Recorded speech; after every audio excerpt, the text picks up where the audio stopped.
Boche Gold and Diamonds. Buy now, pay later. Ottapalam taluk ആശുപത്രിയിൽ x-ray യൂണിറ്റിന്റെ പ്രവർത്തനം 24 മണിക്കൂറാക്കി മാറ്റുന്നു. എക്സ്റേ യൂണിറ്റ് പുതിയ കെട്ടിടത്തിലേക്ക് മാറ്റാനും നടപടി തുടങ്ങി. സേവനം വിപുലീകരിക്കാനായി 4 ജീവനക്കാരെ കൂടി നിയമിച്ചു കഴിഞ്ഞു.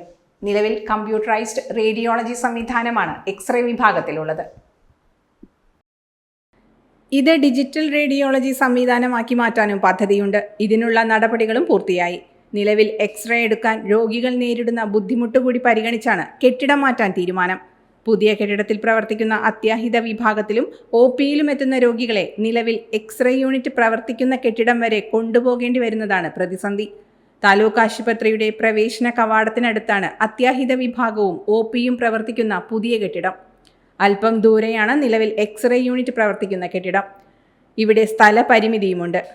നിലവിൽ വൈകിട്ട് 6 വരെയാണ് സേവനം. ഇത് കഴിഞ്ഞാൽ അത്യാഹിത വിഭാഗത്തിലെത്തുന്നവർക്ക് സ്വകാര്യ സ്ഥാപനങ്ങളെ ആശ്രയിക്കേണ്ട സാഹചര്യമാണ്. സേവനം 24 മണിക്കൂറാക്കി മാറ്റുന്നതോടെ ഈ പ്രശ്നവും പരിഹരിക്കപ്പെടും. Time kids pre school, Mannannur road, Vaniyamkulam. .view news. കാഴ്ചകളാണ് ലോകം, കണ്ടു തുടങ്ങുക.